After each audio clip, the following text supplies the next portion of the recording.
বাউল সম্প্রদায়ের লোক যারা আছে তারা তো সর্বজনীন, তাদের তো প্রতিবাদ করতে হয়। কারণ সর্বজনীন বলতে এখানে হিন্দু বৌদ্ধ খ্রিস্টান নেই, সবাই মানুষ, মানুষের ভিতরে সেই প্রচারটাই সাইজি বলছে। সেই জন্য সাইজির উপর থেকে দামে আইসা অনেকে প্রচার করছে।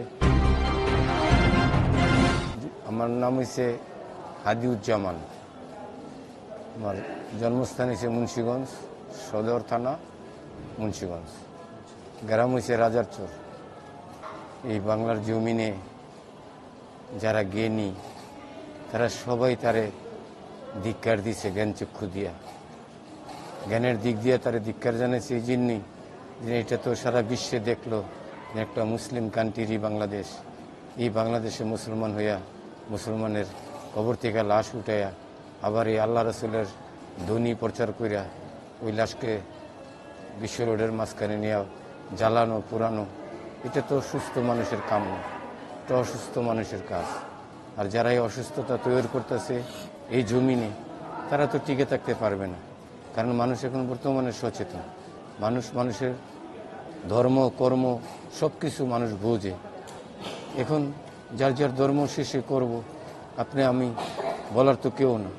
আর যদিও বলা বলি হয়, কিন্তু গায়ে হাত দেওয়া, টর্চারিং করা, তার উপরে ক্ষিপ্ত হইয়া তার উপরে প্রতিক্রিয়া করা, এগুলা ধর্মের কোনো কাজ না। যতটুকুই করছে অতিরিক্ত করে করছে। এই করাতে এই জমিনে যারা আছে আহলে বায়াতের লোক, তারা সবাই প্রতিবাদ করছে। ভান্ডার শরীফের পীর সাহেবও প্রতিবাদ করছে। যাই হোক, খুশি হয়েছি। তো এখন বাউল সম্প্রদায়ের লোক যারা আছে তারা তো সর্বজনীন, তাদের তো প্রতিবাদ করতে হয়। কারণ সর্বজনীন বলতে এখানে হিন্দু বৌদ্ধ খ্রিস্টান নেই, সবাই মানুষ, মানুষের ভিতরে সেই প্রচারটাই সাইজি বলছে। সেই জন্য সাইজির উপর থেকে দামে আইসা অনেকে প্রচার করছে, যেন এটা নিন্দা জানাইছি লালন সাইজির পক্ষ থেকে, এটা প্রতি বাউলই নিন্দা জানাইছে। অতএব আমি ওইটা প্রতি নিন্দা জানাই।